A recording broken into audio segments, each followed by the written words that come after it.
where last time we discussed the Hebrew God, and I introduced you to some of the main questions that we will be considering throughout the course of the semester. Who or what is God? And remember I said that philosophers have a tendency to think of God in terms of being omniscient, omnipotent, perfectly good being. That's kind of a base definition, and then people discuss whether that particular kind of being, kind is a relevant term, I'll explain later, exists or doesn't exist. But then I talked to you about how the Christian God exceeds some of these definitions, the Hebrew God, and focused upon, in many respects, his personal nature.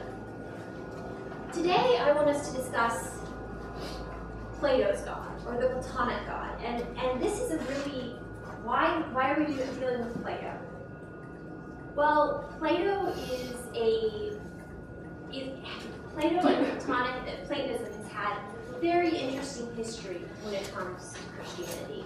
On the one hand, Christians have been interested in Platonism for a long time because it seems to imply that there's a creator God, that there's one God, that he's good, he's all-powerful. When we study Augustine's Confessions, we will look at how Augustine had kind of been unsure about whether there really could be a God or not. And actually, it's because of Platonic articulations of what it meant for the good to be good and for evil to be evil, that he came to believe in a kind of invisible God who's the cause of all things to begin with. Right? So Platonism has had this both effect, but kind of a symbiotic relationship with Christianity. And if you have some philosophy background, you might say, Platonism, well, that's a kind of a complex term, and it really is, and I want to kind of give you a sense of just that oftentimes philosophers will speak of Plato and what he says about, particularly about God, but then about Middle Platonism, which is kind of a development of Plato's followers that kind of incorporates Pythagoreanism and certain other elements, and then Neoplatonism, which which also incorporates Aristotelianism and kind of tries to synthesize Platonism and Aristotle. The reason why I'm telling you this is that, as a general rule, philosophers have had a tendency to say, oh, well, what kind of Platonism are you talking about? And more we're coming to realize that you can use these various distinctions of Middle Platonism and Neoplatonism, or what Plato actually thought. These are not as helpful as we once thought they were. And so when I speak about Platonism, I will speak in general about Platonisms, and because these have certain family resemblances. If you're kind of a Wittgensteinian person, you'll understand what I mean.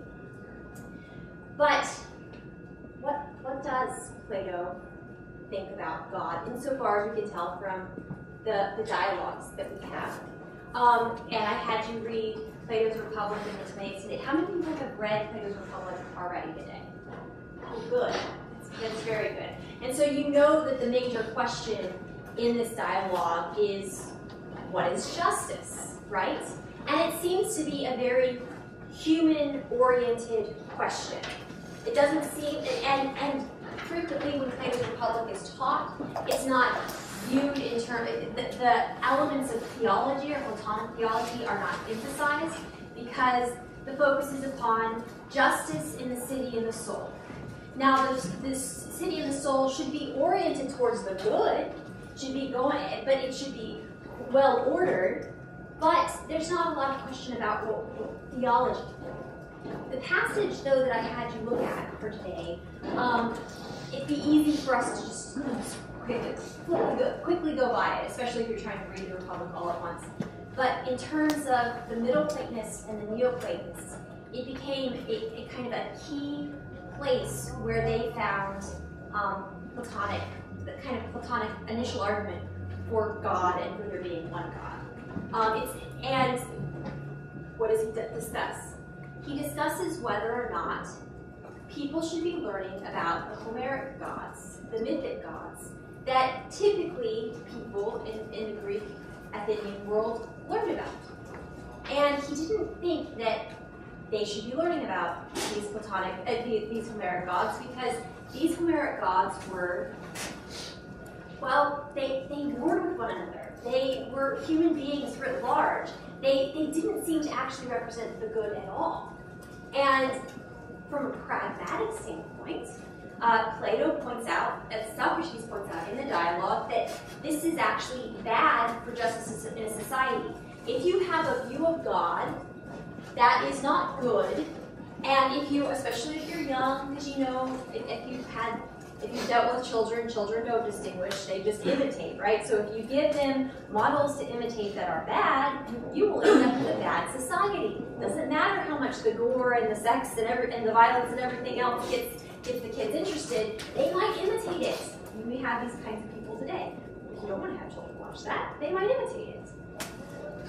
So initially it looks as if Plato's making a pragmatic argument, right? He's just saying we don't want to have the Homeric gods in our, we don't want people to teach them, we don't want to teach myths about them. If we teach myths about the gods at all, they should be good myths. It's not going to be boring myths. Think about it. I mean, things about people that are only good, like, all the time don't seem to make very good myths. But they'd be the kinds of myths that would encourage society to be just.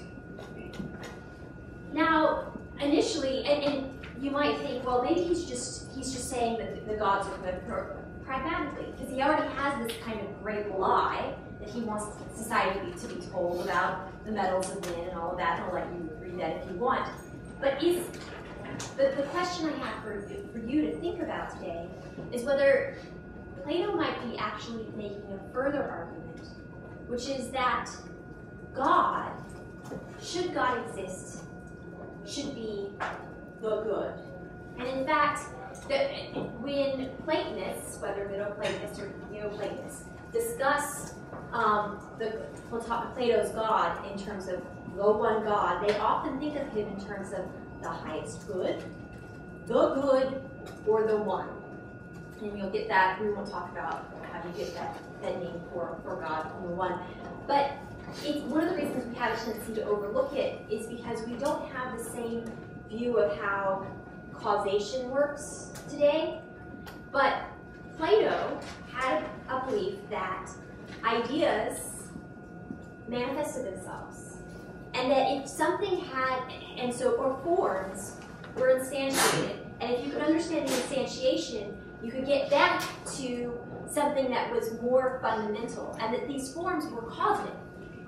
So if you see good things, and good things are what actually and truly exists, then there must be something that causes the good. And in fact, that cause of the good is going to be the good, right?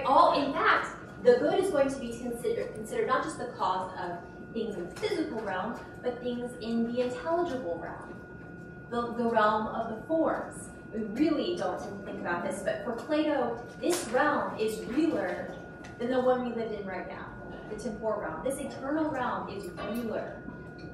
It's realer than real, and it's the thing that's stable. It's the thing that you can grasp hold of and understand. And the one thing that causes all of the other forms, even before they cause the physical and sensible world, is the good. And if you can understand the good, you can understand all our other forms, and you can understand the world. In fact, the good and the other forms are easier to understand than the things in the world, because the things in the world are, frankly, unstable. They change over time. You think you've got a grasp of it, and then you don't. Just to kind of give you a sense of the ways in which the Greek mind struggled with this question of change. I'd like to, I know this sounds, I don't know how many of you guys are into math at all, but there's this major problem of, okay, you take a distance and you go in half, and you go in half, and you go in half, and you can never quite, especially in Plato's time, you could never quite get to the point where you could figure out, well, do the halves ever meet?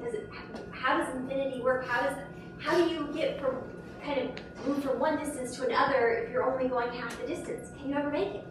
This kind of element of change, this indefinable element of the world of change, which we kind of deal with calculus and infinity and all of these sorts of concepts they didn't have back then, was problematic for the Greeks, and especially for Plato, because there was something about this world that one couldn't quite grasp, or couldn't quite hold on to.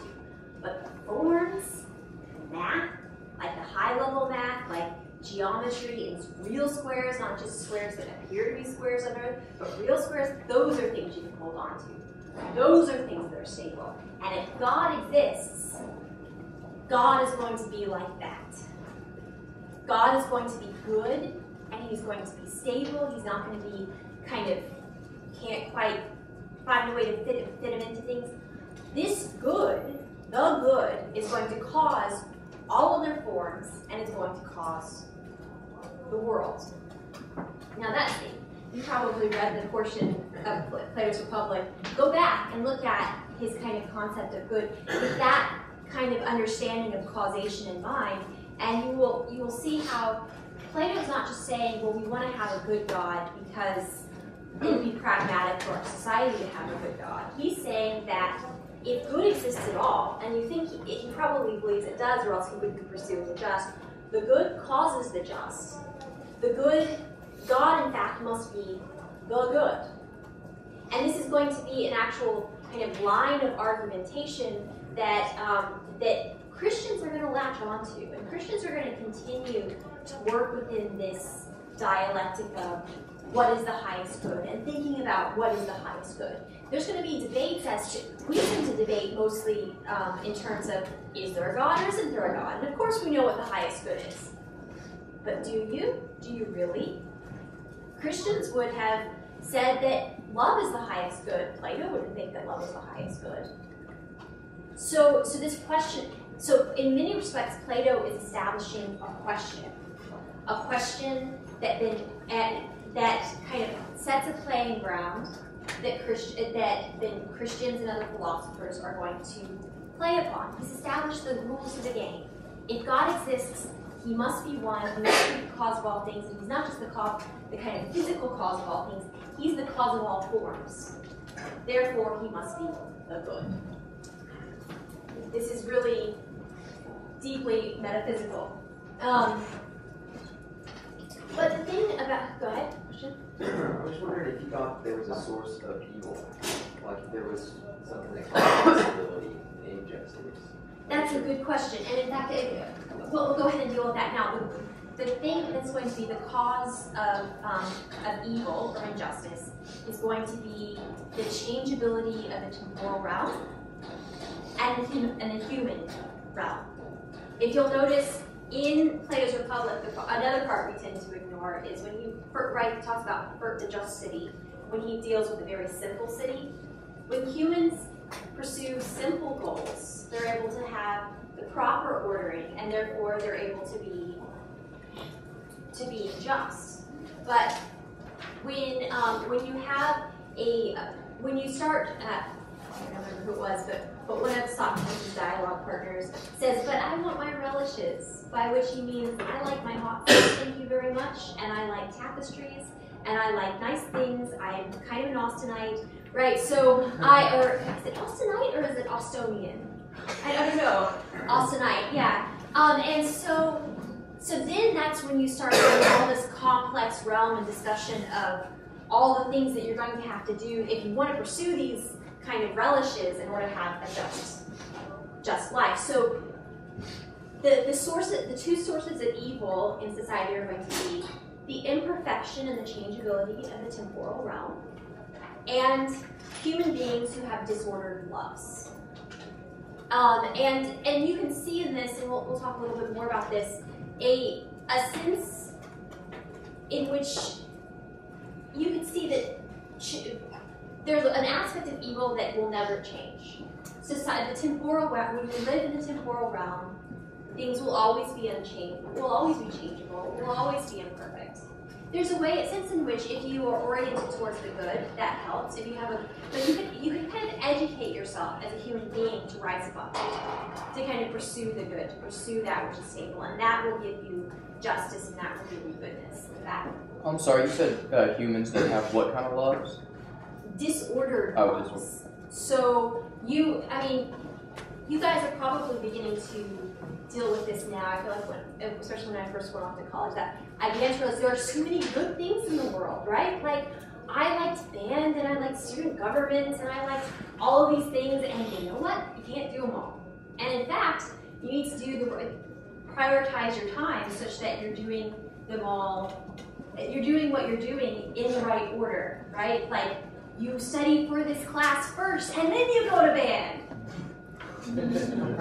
So, proper order of loves, right? Also, if you see someone who's in need and hurting, and you have homework, and you have homework before you go help the person in need and hurting first, and then you do your homework, right?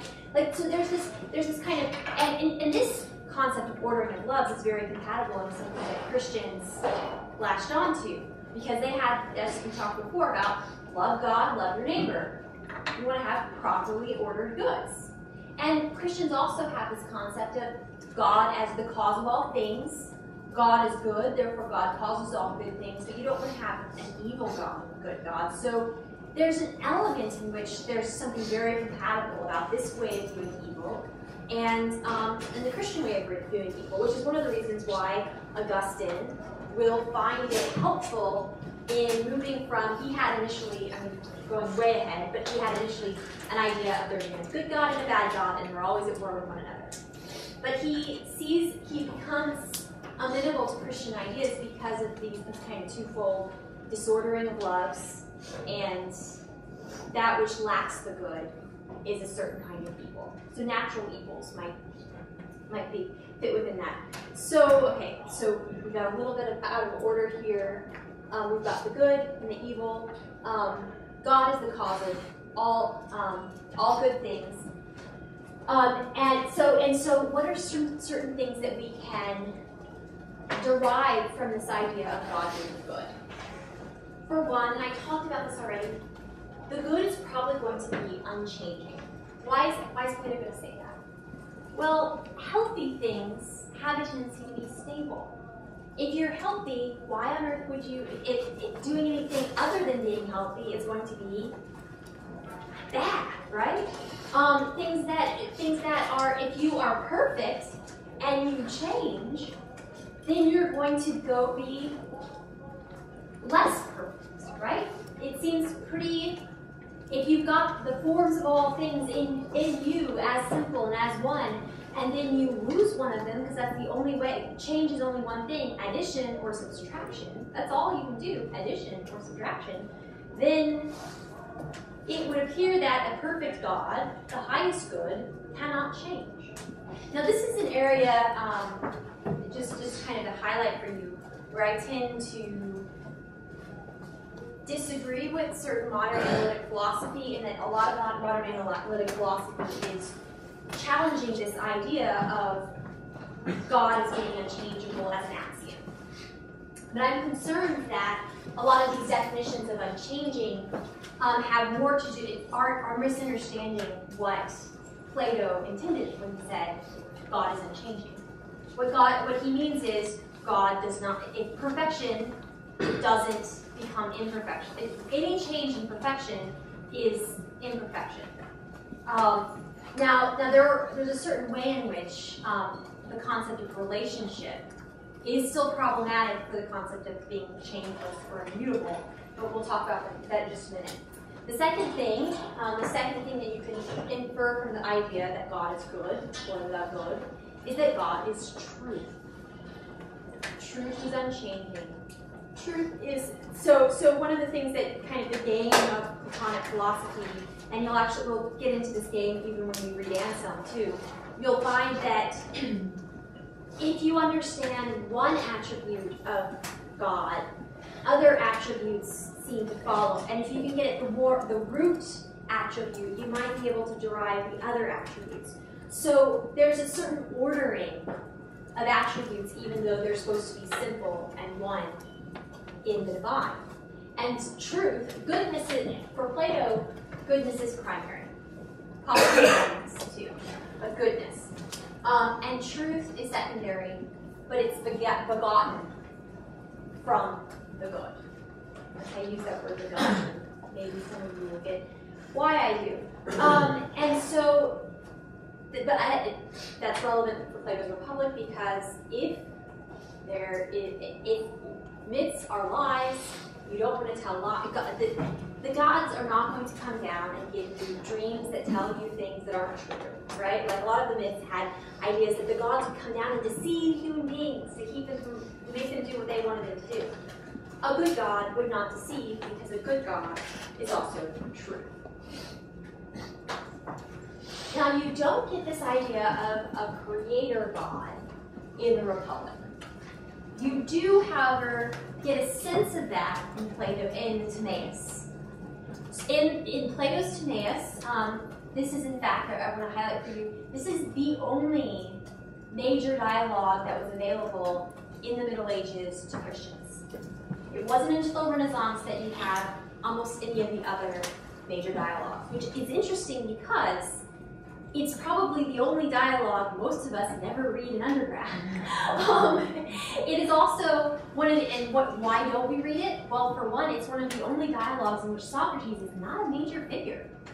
I mean, he's not at all prevalent in this. Socrates appears at the beginning, and then he talks to Timaeus, and Timaeus tells this tale, this narrative, this myth, and we barely hear from Socrates ever again. Now, that's not to say that in the Middle Ages, they had actually a commentary about like Alcidius that kind of use other Platonic works to comment on the Timaeus in the Middle Ages. But still, the Timaeus was going to be central for how Christians understood Platonism in the Middle Ages. But in the Timaeus, and the part that you read especially, we have this idea of God creating all things. And you'll notice that I said that this idea is communicated not through dialectic, not through a reasoning back and forth, but through a myth. Why? Well, this gets at the understanding that I was discussing earlier about there being things that are unchanging are subject to dialectic. You can kind of take a math problem apart and you can wrestle with it. Things that deal, what Plato thought was that things that dealt with the temporal realm, one could only give probable accounts for these things. One can only give a probable account for how things came into existence, for describing most of the things in the physical world, because the physical world is so changing that probability is always given.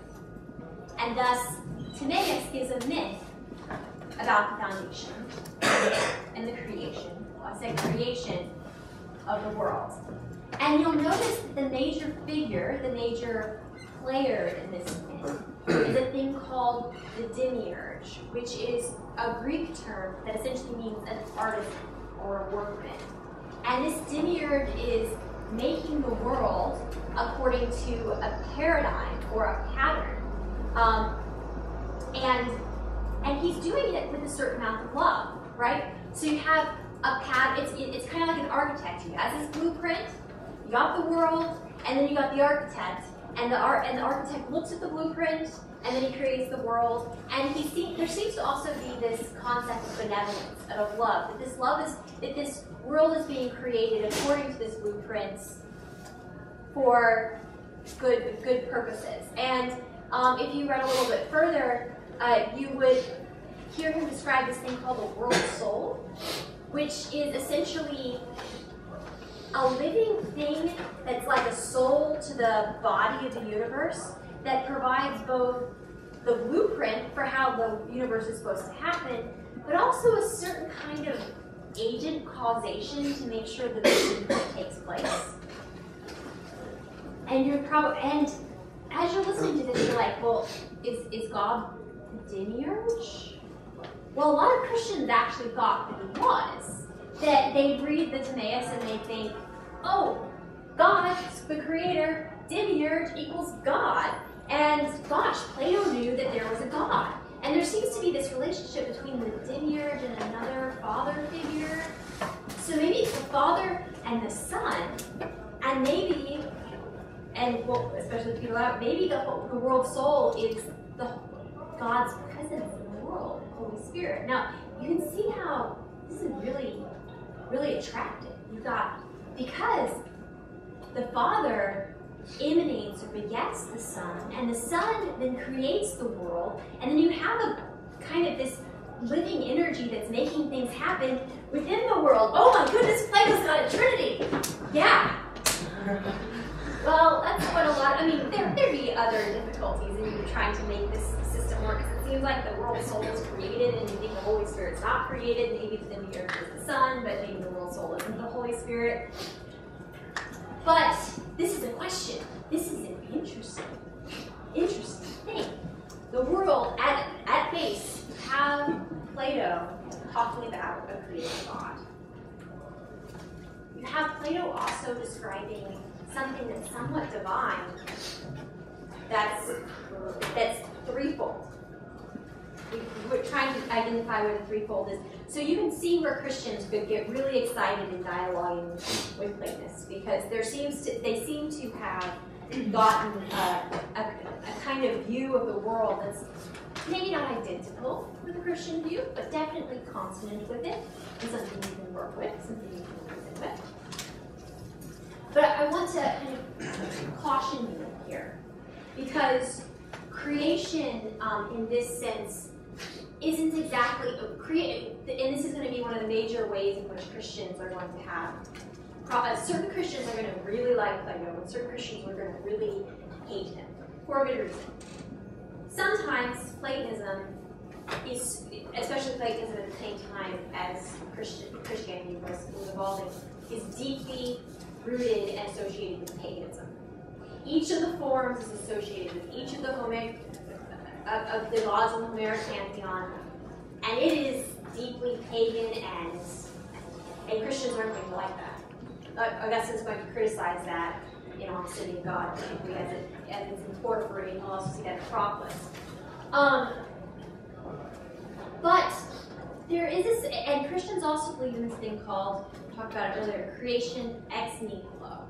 Creation ex nihilo. I'll just go ahead. That's Latin for from nothing, but it's one of those Latin terms that that comes up a lot.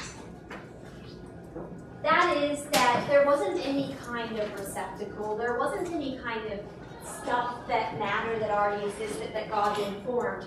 There was nothing, and then there was something, and God made it all. And there was and there seems to be, there was a time, and then there was no time, and then there was time.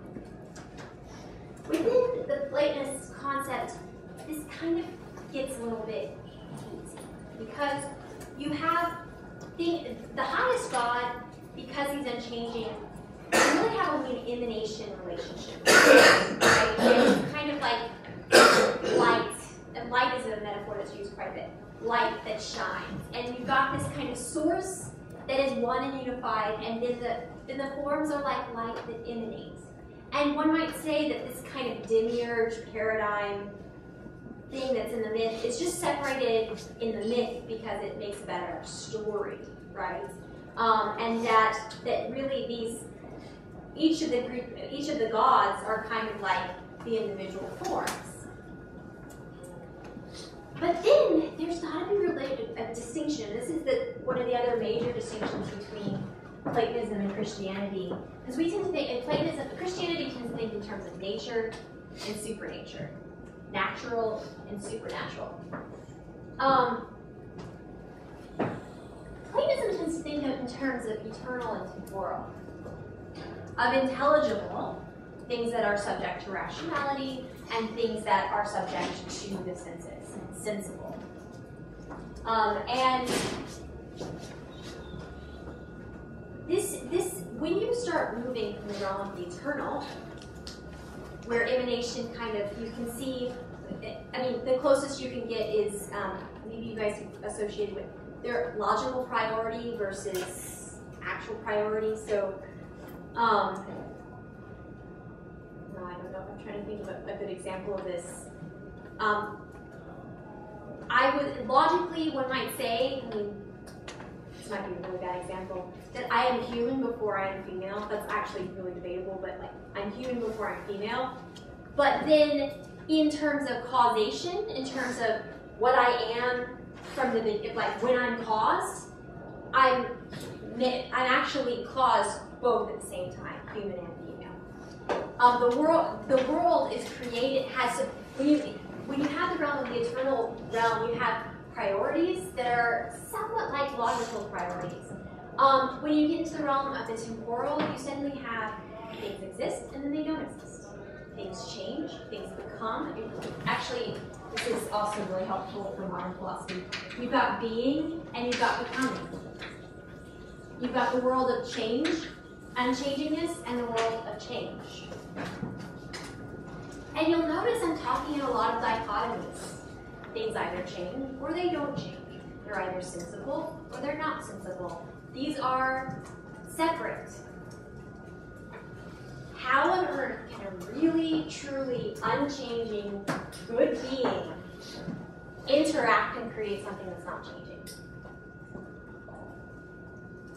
For Plato, he kind of, and many of the Platonists after him, he basically views it as you've got the good that's this unified thing, but then once you get in the lower level of the forms, which is where the demiurge is going to be, then you can possibly consider these forms having something to do with the sensible realm. And so what I want to kind of have you imagine is a world in which you have you have the realm of the forms, which is kind of like the eternal world, and then creation exists when you go from the eternal world to now a temporal world. And this whole process, kind of an eternal process, it just happens. There was no beginning in which it happened, it just happens.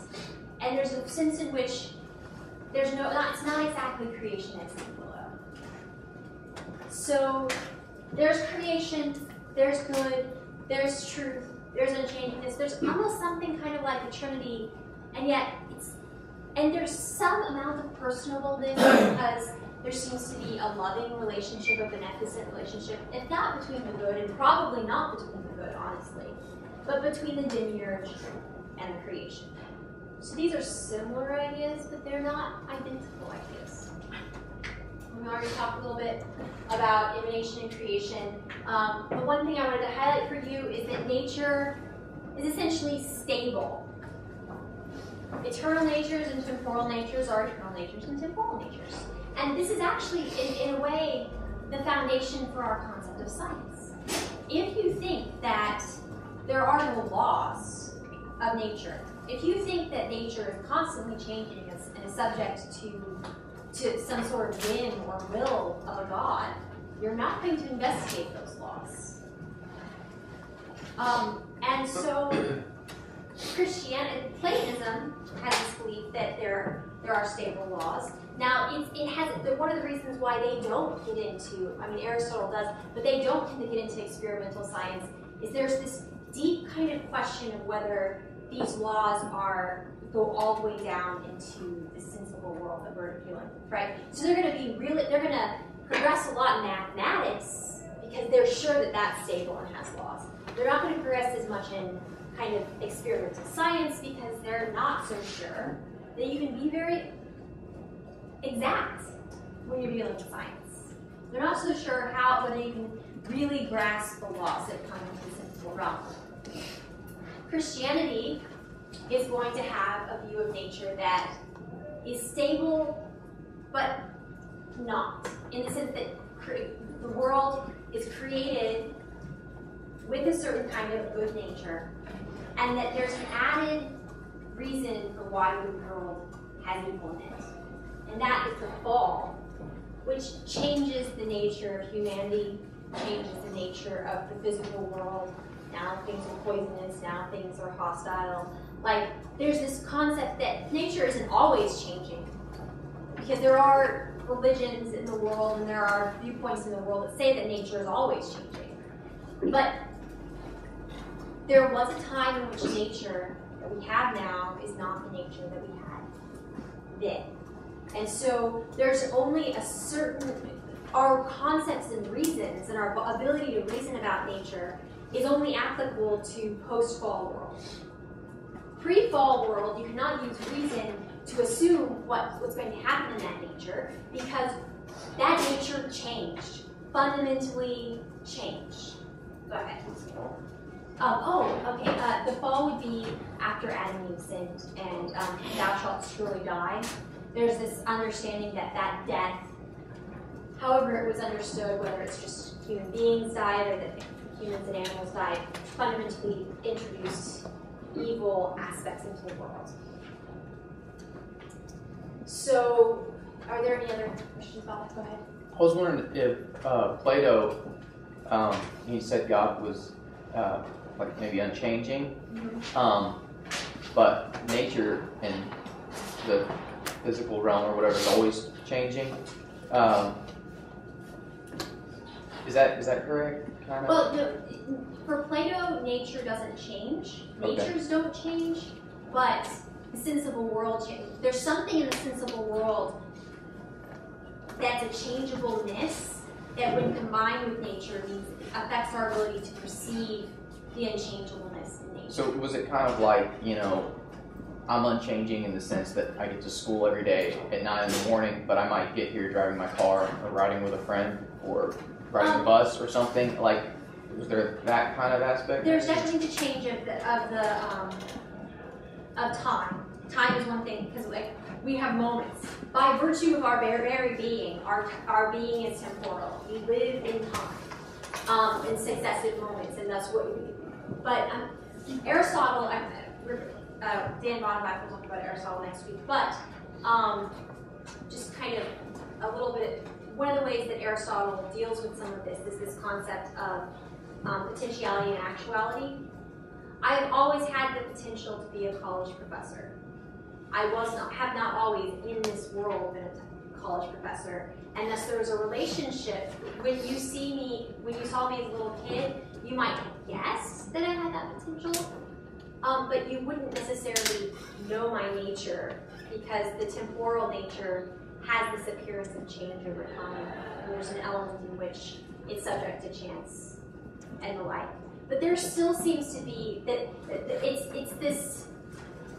So Platonism and a lot of Greek thought thinks that nature. Basically, what I'm saying is that whole schema that I gave you of the one and the emanation and the eternal and the temporal world. That's all nature.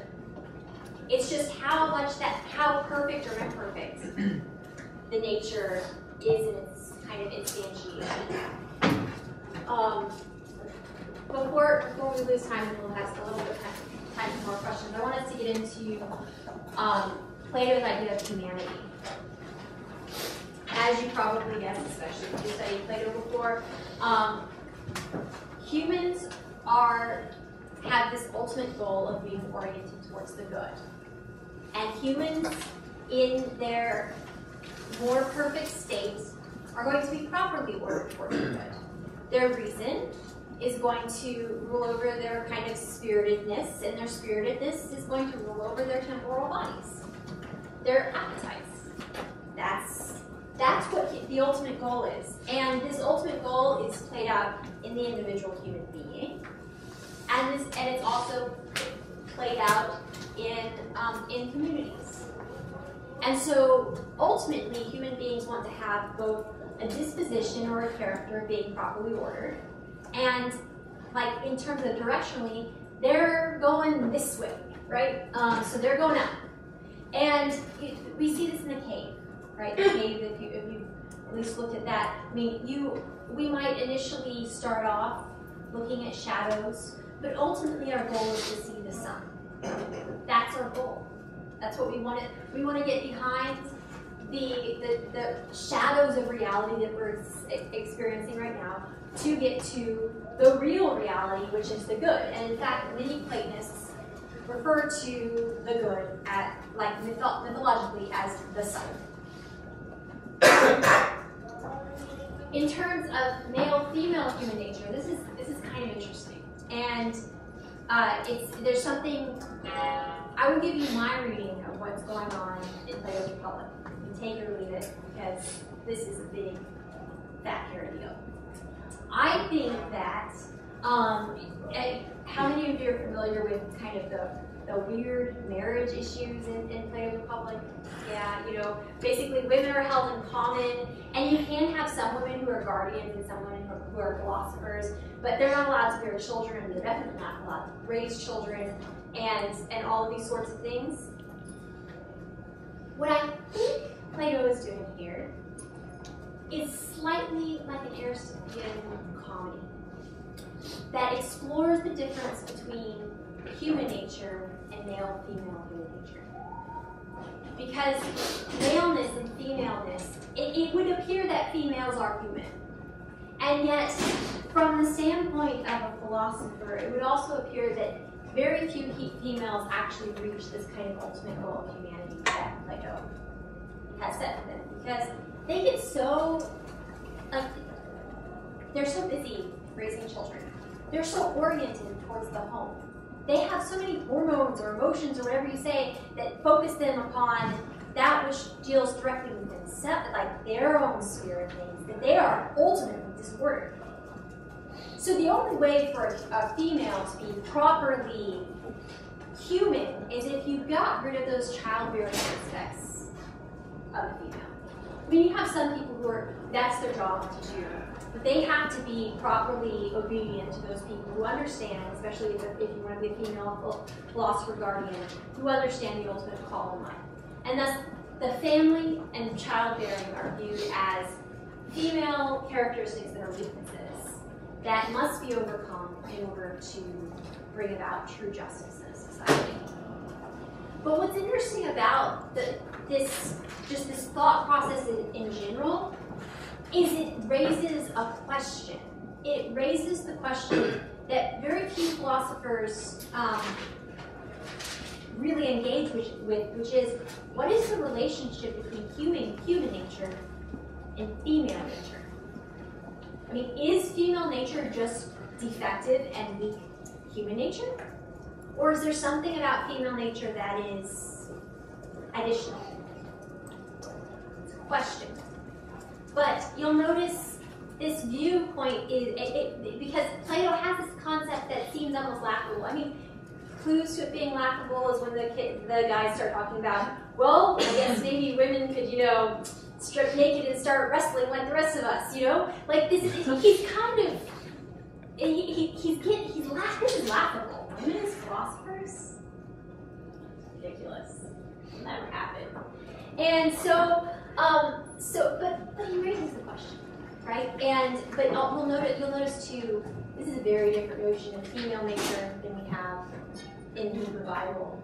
This concept of female nature, in female nature, you also have certain defects in that she sinned first, but Adam also sinned, and they seem to be consubstantial. There seems to be a way in which male and female nature need one another that's more than just biologically the production of children and the continuance of the human race. So this is a question, and this is kind of the area for contemplation. Are there any questions, comments, opinions? Oh, yeah. So I will go ahead and, while you're thinking about it, just kind of highlight again. When it comes to Christians and their interest and acceptance of Plato, I wanted to highlight for you. There's this widely held belief that the books of Moses were stored in Alexandria, Egypt, and that Plato eventually went to Alexandria, Egypt. That's how he met Pythagoras. Because there's a lot of Pythagoreans, and it really is, like one beginning number and all this kind of stuff in Plato, and that Plato read the books of Moses. And this is a common thing, whether or not you hold that this is at all, historically possible, you have to know that this is a belief that was held.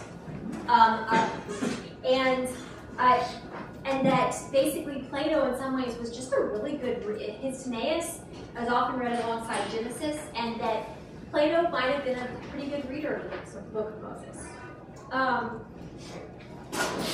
The second thing is that Christians often believe that Plato was a prime example of this kind of perfect being theology, the theology of the highest good. and that it had, as a metaphysical system, things that set up interesting problems and frameworks that Christians can engage with. Go ahead. When were the books of Moses subject to being written? That's a huge, big, fat can of worms, and I'm not going to get into it here. You can talk to me after class, but yeah, go ahead. Well, I'll ask you. Okay. It's just really, there's the issue with being written in what form and all of these sorts of things. But I also want to highlight 4 ways in which Christians are going to have, some ways in which Christians are going to have problems. I think I mentioned 5. One is when Platonism is paganism, or associated with paganism. One is that the world is created through intermediaries and not directly by a creator God. The other is that Christians are going to have problems if you say that there's an eternal existence in the soul, or that there's a mind-body dualism. This kind of the sensible world, the temporal world is by the very fact that it's temporal, worse at least than the sensible world. And so I guess that is 4. And so oftentimes when you have Christian, especially since Plato is kind of a hard person to pin down, sometimes Christians, if they don't, will be really hyper sensitive and critical of Platonism in all forms. Any other questions, comments? Can you repeat those 4 things real quick? Okay, yes, I want to make sure that I get them right. The first is when it's associated with paganism. The second is that that the world is created eternally through intermediaries. The third is that the soul is eternal; it just fell into bodies. A kind of mind. The fourth is mind-body dualism, and especially when that mind-body dualism basically says that this world that we live in now, the realm of the physical, is not good in and of itself. Let's see. I feel like there's something else. Any other questions? Okay, well, next time we will